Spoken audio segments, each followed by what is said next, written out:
What a wonderful World Vision welcome. That's what we do every day when we come in. We clap for each other for all the work that we're doing. Thank you for joining us today. And I was going to say, can we start by welcoming Dr. Shah? But thank you so much for doing that as he entered. We're excited to have you here today. And he's on a tight schedule. And I have a few things I want to say, so I'm going to talk really fast, if that's okay with you. We want to welcome all of our Federal Way staff who are in this room in overflow. And also we have our DC office here, I think. On the screen, they may pop up. They're all waiting there in DC. There they are. Do you want to greet Dr. Shah?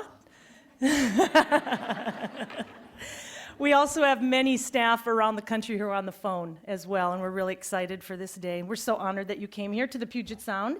You're home for 8 years, so you're not unfamiliar with the gorgeous weather that we have today. We're really excited to hear what you have to say today, and hopefully we can think of new ways to partner together, thinking outside of the box in the field, as well as helping the American public care more for the poor. That's really what our desire is. Thank you for your agency's support for the poor. It's something near and dear to our hearts. In fact, I've been with World Vision about 25 years, and there are only so many people that care for the poor. And you are in the room. You're in a room filled with men and women who've committed their lives to serve the poor in the name of Christ, and those who are desperately in need. So you are among friends, and we're happy to have you here. We also want to thank you for your smart leadership of USAID. We like that, strategic, smart thinking for the poor. And before we begin, I just want to open our morning in prayer, and off we'll go. So if we could just pray together. Gracious Lord, thank you for your goodness. Your word says you love every individual and care deeply about everything you've made. We thank you today for the opportunity to serve so many who suffer the effects of poverty, hunger, disease, and violence. Thank you for the partnerships and donors that help fund the projects that offer healing and hope to the most vulnerable.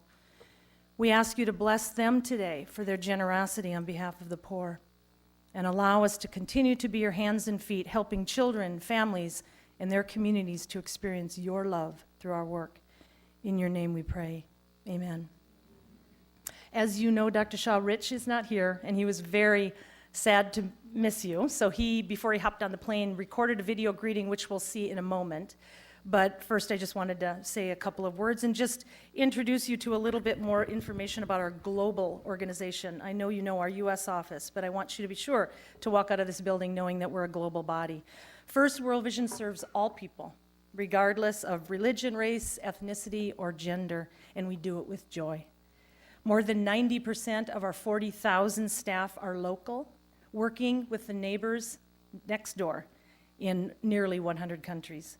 In our U.S. office, we have about 1,300 staff, 900 based here in the Federal Way office. This is just a selection of everyone. I'm sure there's a whole bunch more outside. The work in Federal Way is largely support and fundraising. We have technology folks, finance folks, legal, fundraising, communications, customer support, donor processing, etc. We have 200 staff in DC who work primarily in advocacy, government grants, private fund grants, and of course our international program work. And we have 210 staff that live around the country serving in our US work, as well as regional fundraising and distribution centers. And please know that we care desperately for the poor in the United States, as well as around the world. Since our FY11 numbers are not official, I'm going to just share with you our FY10, but know that despite the economic realities, we had a good year this year, and we are very grateful to God for that.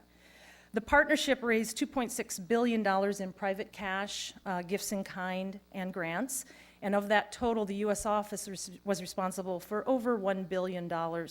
Worldwide, we helped change the lives of nearly 4 million children who are registered in our child sponsorship program, 1 million of those by U.S. citizens.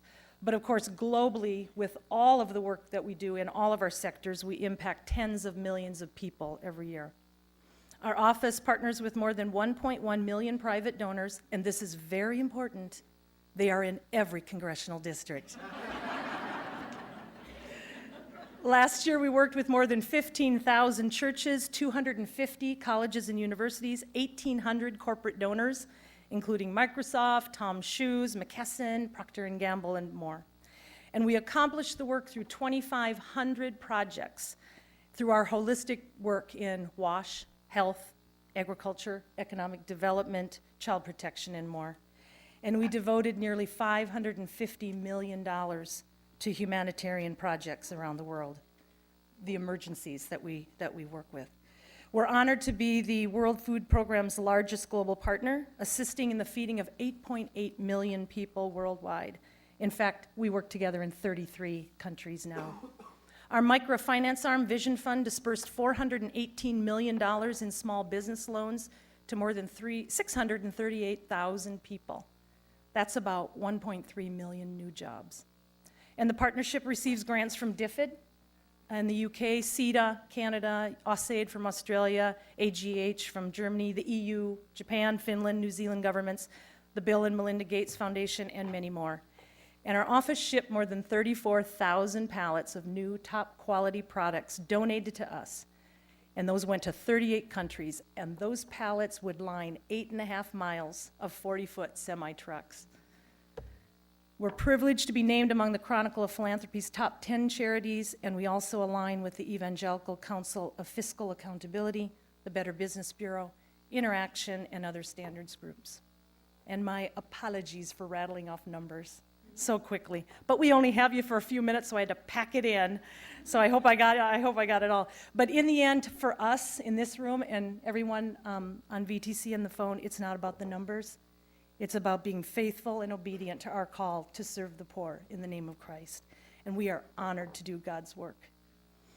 Following Rich's video greeting, Terry Ferrari, our World Vision Vice President of Resource Development Management, will come and officially introduce Dr. Shah. Dr. Shah will share some remarks with us, and hopefully we'll have time for a few questions. Again, Dr. Shah, thank you so much, and to all of your staff for partnering with World Vision. Let's watch the video.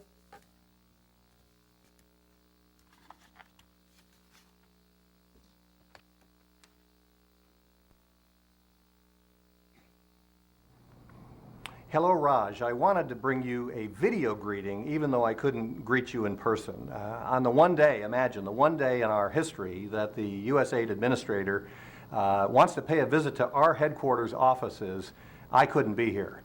So I want to apologize. Kent Hill and I are in meetings in London this week that have been scheduled for a long time. They're World Vision Partnership meetings, and we're just so sorry we couldn't be here to be your host. But hopefully you're getting treated well. We also want to thank you for taking the time to come down to our offices on your trip to Seattle. It means a lot to our staff, and it means a lot to me personally that you take the time to do this. You know, World Vision and USAID have been partners for just about 3 decades now, I think, in government grant work all over the world, and we're really proud to be a partner of USAID. Probably like no one else, we understand the impact of U.S. foreign assistance on the lives of children and families around the world. And so we really believe in what you do. We're proud to be your partner, and we try to support you in every way we can. We're supporters of Feed the Future and the Global Health Initiative, and we are really proud to be a founding partner of the Global Challenge for Development that's just starting up in the next months ahead. One other thing I wanted to mention is we are some of your most tenacious defenders on Capitol Hill right now as we're in the middle of budget fights, and I know you're concerned about the level of funding ongoing for our humanitarian assistance programs, the State Department budget overall, and you need to know that World Vision is out there meeting with members of Congress and the Senate. We're mobilizing our church partners around the country, and we're trying to raise support to maintain and support these vitally important foreign assistance programs that the U.S. government undertakes all over the world. So thank you for coming today. Now, I have asked my staff to be on their best behavior today, and hopefully they've treated you well so far. I can't say that they won't ask some difficult questions or penetrating questions. I hope they do ask some good questions, but I hope you have a great visit to World Vision. And I look forward to visiting you in your offices, maybe on an upcoming trip to Washington, D.C. I'd love to do that. Thanks, Raj, for coming, and thanks for all you do for the children of the world.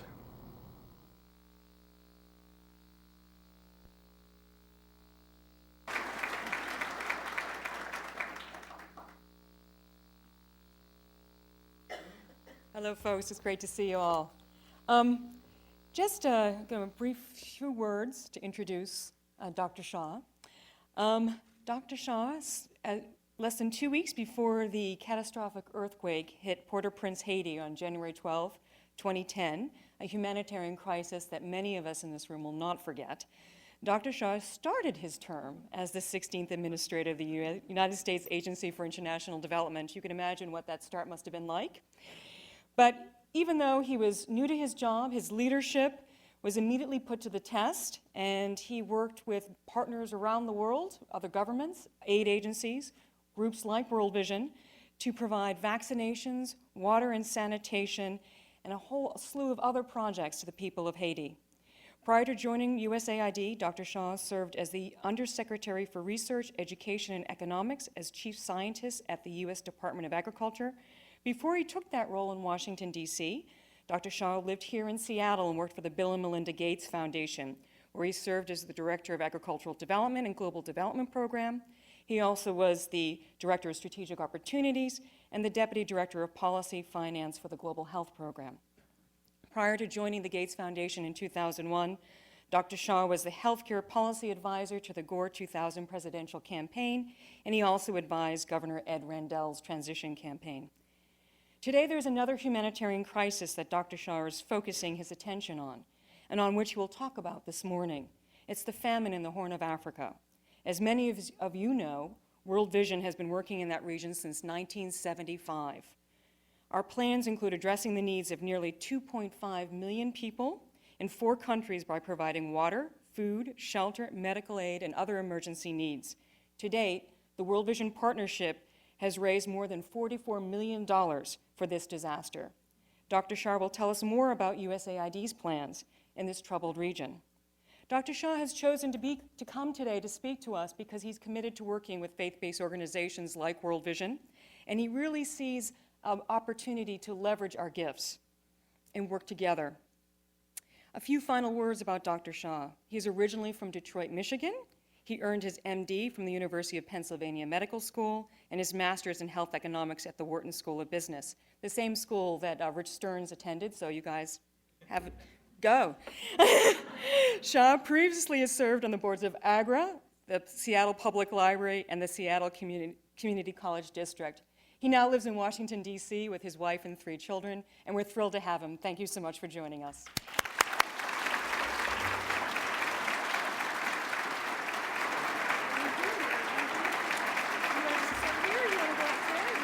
I think this is fun. Yeah. Wow, that was excessively generous, so thank you, Terry.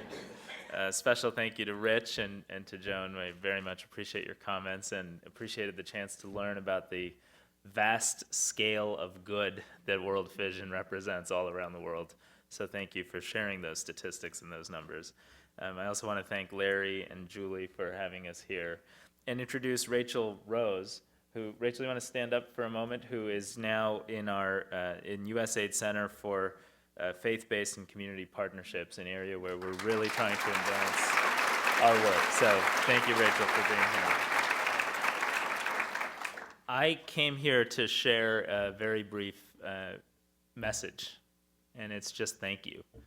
The work that you do around the world really does represent the very best of American values. And you know that. And of course, so many people here in the community where you reside appreciate that. But I just wanted to let you know that this administration appreciates that. And certainly USAID as a partner agency is deeply proud of the long-standing and ever-expanding partnership that we have with World Vision. And I think the American people value what you do on a day in and day out basis. And we'll talk a little bit about what's happening right now in the Horn of Africa as just one expression of the importance of America's need to project our values around the world and introduce ourselves to the most vulnerable people based on what we represent deep down inside. I'm thrilled that World Vision is also now a partner with us on some interesting new programs like Feed the Future, the Global Health Initiative, and this new grand challenge in global education, where we will together be launching challenge grants to promote science and technology and innovation in development, many of the innovations that come out of learnings from your 40,000 strong workforce all around the world. So it's hard to even imagine that number, but it is such an impressive representation of what you do. You know, a few decades ago, when we were talking about the global development community, it was a smaller community. There was World Vision, of course, and other partners of faith. There were traditional humanitarian and NGO organizations. And there were major international agencies, USAID, our counterparts, the Bretton Woods institutions. But today that has evolved. And just my short trip here to Seattle is an expression of that evolution. Private philanthropic foundations play an increasingly important role. I came here from Starbucks, where we were talking with Howard Schultz about the incredible reach of their supply chains around the world and what it would take to really turn that reach into a dramatic force for good to achieve the kind of sustainable development that many of you fight for and implement in programs and projects wherever you go. And we've just recently expanded our partnerships with a range of other faith-based organizations like the Saddleback Church, where I spent a whole afternoon with Kay Warren and her leadership team talking about the range of activities they pursue as they send 14,000 congregants every year on missions to serve around the world. And in order to really capture the opportunity that that represents, USAID has had to do some things very, very differently. We know that our work is central and critical to our national security. And we know that our work is central and critical to our economic future. President Obama hosted the president of South Korea just a few days ago for a state dinner at the White House. Now the 11th largest country in the world, and where we just concluded a free trade agreement that will help create hundreds of thousands of jobs in the United States. South Korea used to be the largest recipient of U.S. aid resources. We helped build the road infrastructure, we helped create the university partnerships, we invested in a health system development program. Each of those are now areas that they are exporting through their own development assistance to their partner countries around the world. And it doesn't take much to identify the opposite of that success story, because on that same peninsula, at night, if you look at the peninsula from the satellite images at night, you see all this vibrant light in South Korea that represents human progress, and you see the darkness in North Korea. And it's easy for our military establishment to look at that darkness and see one of the few but critical threats in terms of nuclear proliferation. It's easy for our intelligence community to look into that darkness and wonder about the next generation of leadership and what kind of threats and extremist ideologies are emerging from that darkness. And of course, those of you in this room know that when you look at that darkness with our lens on, you see a tremendous amount of suffering. 50+% childhood malnutrition rates and stunting rates, 30+% severe acute malnutrition rates, which is children starving. And so we know that the work we do contributes to our economic prospects and our national security. But in order to do this work to that level of excellence, we have had to make some changes in how we work. First and foremost, we have to change the way we partner. And I've launched a set of reforms I call USAID Forward. This is a little game I like to play wherever I go. Who here has heard of USAID Forward? You can be honest with me. Good. Thank you. But it is a set of serious reforms in how we do procurement, how we measure results, how we do country development cooperation strategies, how we budget our resources against the biggest opportunities for results and for impact. And at the core of that program is an effort to take billions of dollars and transition from a system that has gone over time a little bit out of control, where we didn't have the staff capacity to implement programs of excellence with partners that understood how to build local trust and local capacity and what it meant to create the conditions where our aid and assistance are no longer needed. And transition resources from, in many cases, private contract firms to organizations like World Vision that represent those 40,000 people around the world and that know that ultimately trust-based relationships in the communities where you work makes all the difference between sustainability and something that just disappears when American taxpayer dollars go away. And so we are committed to that transition. And when we make that transition, as we are aggressively doing in all parts of the world, we will be using American taxpayer dollars to generate better results more efficiently and more effectively. And those areas of results are critical because right now in the Horn of Africa there's a famine. I'm going to show you a few slides in a moment just sharing my experience visiting there. But we also know that future wars are going to be fought over a lack of access to food and water. And we know that we have a lot to offer in terms of creating sustainable food systems, effective water management systems. We know that through Feed the Future, we can help 18 million people move out of a condition of poverty and hunger, including 7.1 million children who will otherwise be stunted. And I'll just say I come from an immigrant family. My grandmother was 4.5 feet tall, and it never occurred to me that stunting was something that was such a serious medical and physical disability. And so when I went into communities and saw that 72% of the kids in Western Guatemala are stunted, 43% of the kids in Ethiopia are stunted, that made me wonder, what does that actually mean? And we've now seen MRI brain scans that show you what that means. That means kids who are malnourished don't have the same amount of brain matter as kids who are not. Their ventricles are larger. They have fluid where they should have neurons. And as a result, they will never achieve a level of growth and vibrancy that they ought to as a child and as an adult. And the countries they live in will suffer a long-term hit to their economic prospects, some estimate as high as 3% a year, because of high rates of stunting inside their country. So these results matter now more than ever, and we know now more than ever, because of the work that you've done, the work that we've done with a range of partners, how to move beyond these conditions of poverty and suffering. In health, we know that we have perhaps the greatest opportunity to save child lives over the next 5 to 7 years than we have ever had in human history. The combination of new vaccines, effective malaria control programs, the prevention of the transmission of HIV/AIDS from mother to children, and some basic work on sanitation and access to clean water can reduce by almost 50% the 8 million children that die every year under the age of 5 needlessly.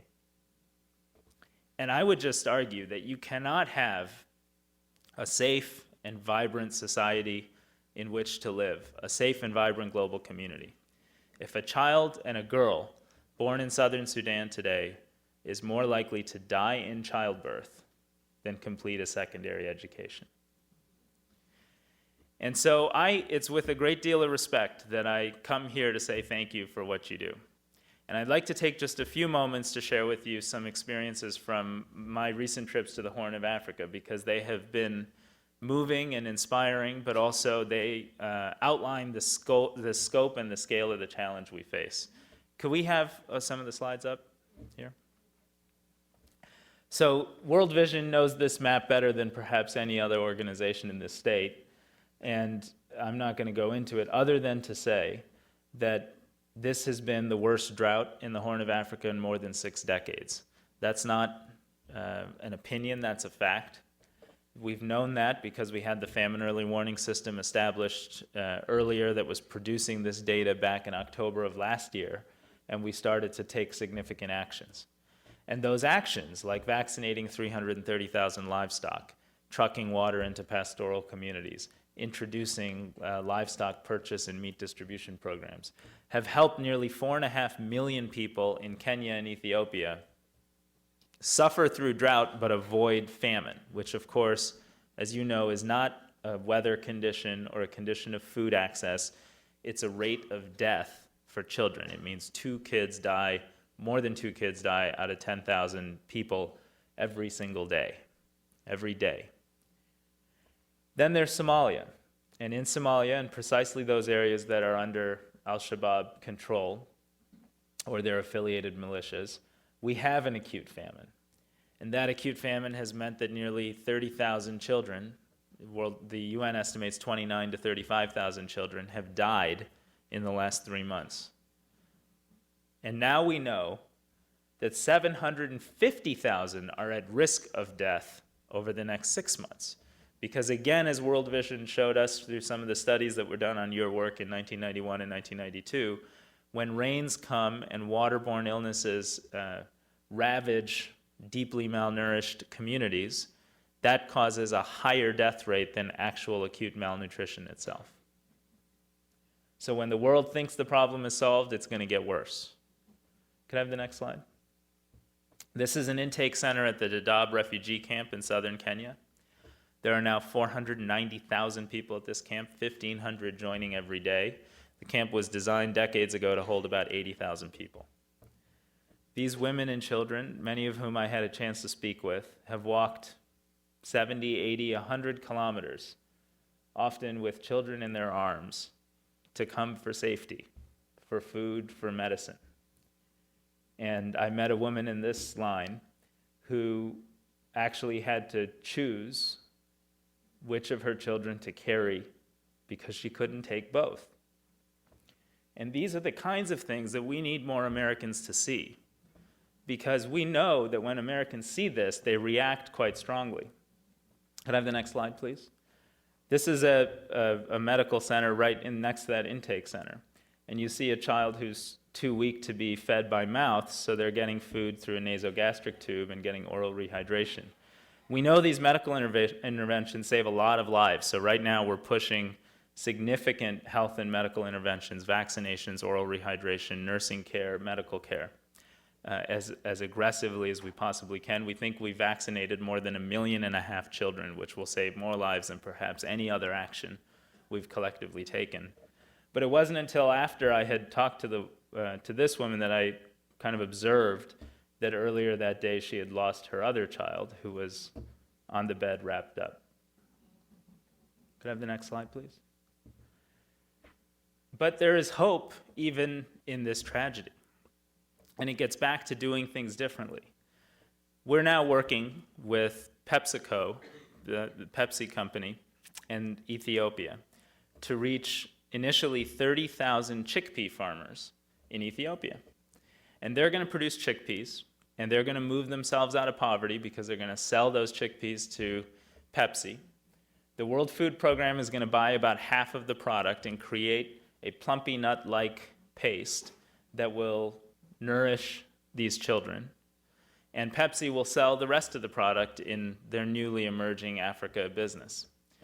Those are the kinds of development models that bring policy reform, corporate logistics, smart product design, humanitarian actors all together to have inclusive solutions that can scale and sustain and reach not just a few hundred kids in a camp, but tens of thousands of kids in a region. And you know better than anybody the power of scale. It's why your numbers were so important. These are the types of interventions that will have access and impact at scale, and it's the direction in which we're moving in our food aid, in our Feed the Future programs, and across everything we do at USAID. Next slide, please. We're proud to partner with World Vision on the Forward campaign that stands for Famine, War, Drought. You can go to the website and learn more, forward the facts to your friends and colleagues and family. You can you can make a contribution to a collection of organizations, which will include World Vision. But you know, I really do believe, and I'll conclude with this, that I started a few weeks before the Haiti earthquake. And during that earthquake, more than half of all American families gave to the relief effort. And I was with one of the senior marketing guys from the NFL, and I said, that's more people than watch the Super Bowl together. Because you know what happened there. You know that when Americans see that we can do something about this kind of tragedy, we are the types of people who act. And that's why you've raised $44 million for the Horn of Africa relief. And it's why Interaction has raised a total of $60 million over and above that amount. And it's why ultimately I am here to seek your help in helping USAID, the Obama administration, and our country's development enterprise do a better job of connecting with communities of faith around this country. We want to enable Kay Warren's 14,000 foot soldiers to go into communities like out in the Nairobi slums and provide health services. We want to support your activities to build local capacity in local institutions with counterpart organizations from Uganda to India to Latin America. And we want to make sure that if there is a church group, a faith-based organization somewhere in this country that wants to learn about development, wants to engage on this tremendous mission, that we are a platform that is inviting their engagement and supporting their effort to learn. And that is a slightly different take on what federal bureaucracies are supposed to do. We're supposed to be inviting, and we're supposed to connect Americans to counterparts around the world, as opposed to sometimes the big bureaucratic facade that can make it hard for people to understand how to link their energies and their aspirations to solutions for the kids you've seen in these photos. So once again, thank you. I hope I have the chance to learn from you and take a few questions. And I'm just deeply, deeply appreciative of the efforts you make every day. Thank you.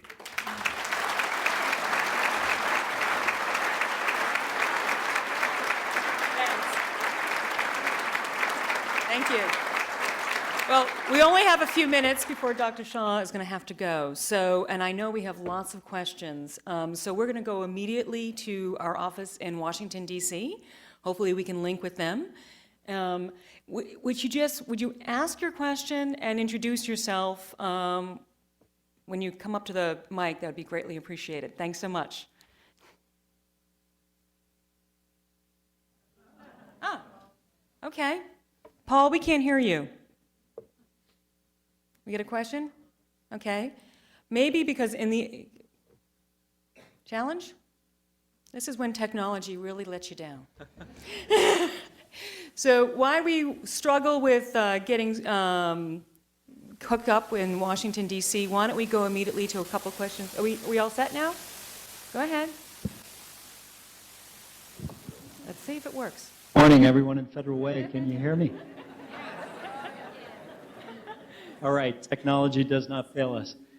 Administrator Shah, first of all, I'd like to thank you for coming to address World Vision U.S. staff, both in our Federal Way office around the country and in Washington, D.C.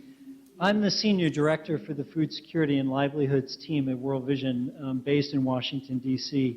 And I've also recently been out to the countries in the Horn of Africa. And I've noticed that the Feed the Future initiative is showing real promise, particularly in Kenya and in Ethiopia, in some of the same ways that you've already articulated. And I think I'd also like to congratulate the administration and yourself on the very inclusive and forward-thinking that went into designing that strategy. We're particularly pleased with the dual emphasis on agricultural-led economic growth, coupled with nutrition, particularly nutrition for young children and pregnant mothers, pregnant women. However, and I'd like to pick up on one of the themes you alluded to, which is how do we bring light to the darkness of some of the countries that aren't included in the Feed the Future initiative? And as you heard, World Vision has raised nearly $44 million for the crisis in the Horn of Africa.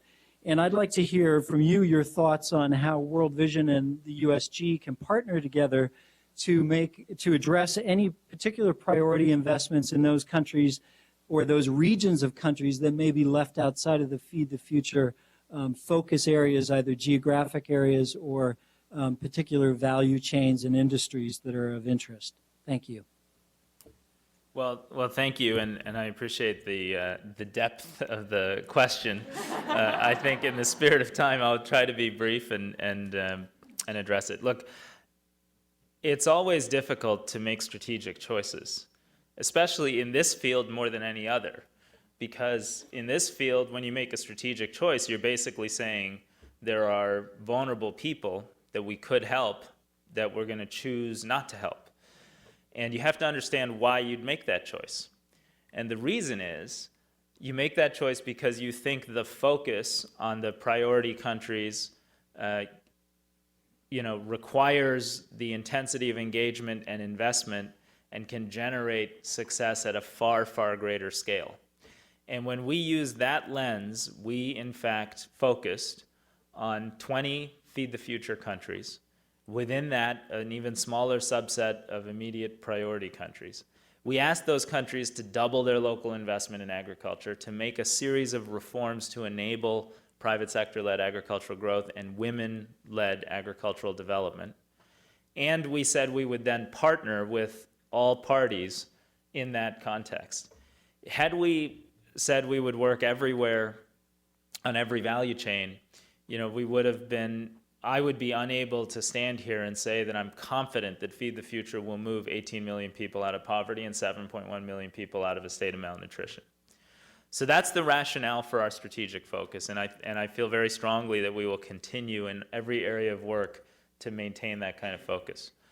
That said, we also know that there is suffering outside of those environments where especially organizations like World Vision can do a great, great job in helping to alleviate that suffering. And we have missions in all of these countries. We want to work with you in each of these places.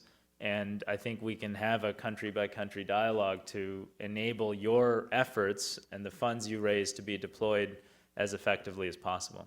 And I'll say one last thing about the Horn. This is a unique opportunity for us in two ways.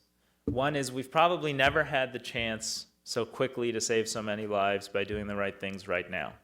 And it's why everyone I talk to around the world, I try to get engaged on this and actively responding. The second is we've never had a better chance to invest in a basic resilience strategy. We now know, because of the success of Feed the Future in Kenya and Ethiopia, that it doesn't have to be this way. That drought doesn't have to lead to famine and acute malnutrition. And if we do the right things while people are paying attention and dramatically scale up our investment in resiliency in the Horn, we can learn the lessons from the past, not just on humanitarian relief, but on the long-term development piece.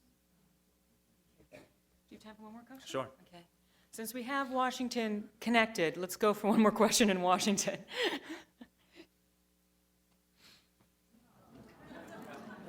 We're very appreciative. Okay, good. Hi, I'm Shelby Benson. I'm a program manager for the malaria programs in Washington, D.C. on the health team. Over the past 5 years and the coming 5 years, we'll have distributed over $110 million worth of long-lasting insecticidal nets through mass distribution campaigns in Africa. However, a major concern we have with the mass distribution campaign is that it cannot and should not be extended forever. So we're concerned with sustainability of the achievements of these campaigns that are across Africa right now. Our question to you is, how does PMI or USAID intend to collaborate with community-based organizations such as World Vision to facilitate community ownership and enhance the sustainability of so many incredible efforts that have gone into the community-based distributions? Thank you. Well, thanks for all your work on malaria, because it's been one of our great success stories together. And everyone here should know that there are 220,000 kids under the age of 5 in sub-Saharan Africa that are alive today because of this program. There's probably no other way to invest taxpayer dollars and save human life at such a high return on investment. And I know that sometimes we don't like using that language, but we all have to make resource allocation decisions, and this is one of the best buys we have if our goal is to buy life for very vulnerable kids. That said, we're aggressively committed to scaling up the malaria effort, especially in places like Nigeria and DRC, where there are still 40% of the world's malaria deaths still occur. A part of successfully scaling up is working with a broad range of community-based organizations like World Vision, other institutions of faith, and other local NGOs, schools, community health workers, to make it work. Where that has happened, places like Ethiopia, we've seen a steady march downward on child death towards zero. And I believe it's possible within 7 to 10 years to eliminate child death from malaria. It will require some longer lasting nets, Perhaps I know the fiber technology is actually improving. It will require lowering the annualized cost of a child sleeping under a net, which has a number of different components. It'll require more local manufacturing, like we're seeing in Tanzania, but we need to see in West Africa and other places. And it will require a smarter approach to public sector procurement distribution. But the knowledge exists in the community to achieve that success, and it's just a great example of how just a few years ago we were talking about more than 1 million kids dying a year of malaria, $30 billion of lost economic activity in Africa. We can make that problem go away with a very small amount of relative investment, and we're very focused on achieving that result. Thanks. Let me take one more from I was here? gonna say, yes, I would greatly appreciate it if you could Yeah, take sure. one, because they'll be angry with me if you don't. Okay. Tim Sarma, leader in the marketing team. As you know, we have more than 1 million donors that self-identify themselves as committed Christians, and we partner with over 15,000 churches across the country. What role do you think the faith-based community should be playing on development policy, as well as how we should engage and how we should be supporting, how we can help you as the USAID in the roles that you're playing? Thank you. I think a loud and active role is what I would ask that you have everybody play. I mean, look, let's not mince words here. We're in a fight for our lives, and we're in a fight for this body of work. America has been the leader. We are 53% of the global relief in the Horn of Africa. That's not going to happen if some of the budgets that have been proposed with 30, 40, 50% cuts in food aid and development assistance and global health transpire and become real. So we need your voice. We need your learning so we can get better every moment and prove to our supporters and our detractors that we're a more efficient, results-oriented enterprise. And we need to do our work in a way that more deeply engages all types of Americans. 1 million Christians, I wish there were 20 million Christians. You know, people, you go to a college campus today, you will find that kids oversubscribe courses for global health and agricultural development. MIT teaches an ag development course. My alma mater, University of Michigan, has 800 kids sign up for undergraduate global health. That didn't exist when I was in school. And so people understand this. There are millions of Americans that want to be part of your mission and of our mission. We have to open ourselves up, let them in, and let them become voices of innovation and change and knowledge and advocacy, because ultimately that's what sustains our leadership around the world. All right, can I, one more? Sure. Okay. I know, I'm really, I'm Okay, all pushing, right. no? All right, last one will be very fast. Okay, this one will be really fast. I just really want to share with you, we're working on a number of sector campaigns right now, and one of them is on water. And I think it's really exciting how we're partnering with private individuals across this country. And I'd just like Randy to be able to share a little bit about that and ask a question. Randy, could you please? And then I promise. It's Okay. This is fun for me. I just have to go. World Vision has more than 25 years drilling wells and promoting sanitation and hygiene in Africa.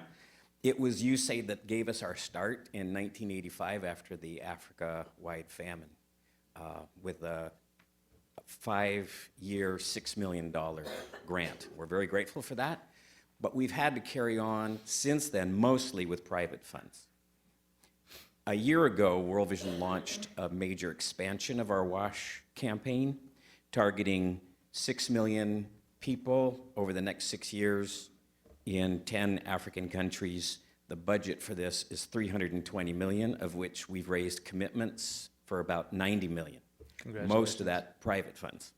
So the question is, how can we partner better with USAID to scale up innovations in this sector and to leverage our private investment? Great. Well, it's a great question. As you know better than I do, there are tens of billions of dollars of private and multilateral development bank lending and investment in the water sector around the world and in developing countries.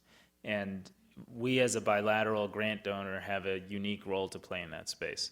We launched a development innovation venture fund to do precisely what you're describing, which is to invest in upcoming water technologies, whether they're water purification other wash strategies and technologies and business models that are sustainable and innovative. And through that new mechanism we've created, the venture fund allows us to do stage 1, stage 2, and stage 3 financing at different levels of idea development. So I think that's one vehicle that can help address your question. On the bigger question, I will say it does actually come down to what our aggregate budgets are going to look like. And I would note that in fiscal year 2011, it was the first time in more than 2 decades that the overall foreign assistance account took a hit, but USAID-led accounts went up. Usually, the opposite happens, or usually USAID's on the leading edge of taking those cuts. We're going to continue to work on our reforms, make sure everything we're doing is more strategic and results-oriented, implement our new evaluation policy so we can document for American taxpayers, especially at times like this when people are hurting, 9+% unemployment rate in our country, that in fact every investment we make is generating the kind of result that you all are familiar with. And I just think the more we do that and the more that you can help be a voice for that effort, the better off we'll all be as a community seeking that priority in addition to food and health and basic education and economic growth and democratic governance and all of the other things that we establish as our core priorities in terms of what we're about. So with that, I appreciate the chance to be here, and I thank you very much, and genuinely mean it. Dr. Shah is going to go now, but his colleague will stay and answer a few more questions. Go ahead. Thank you.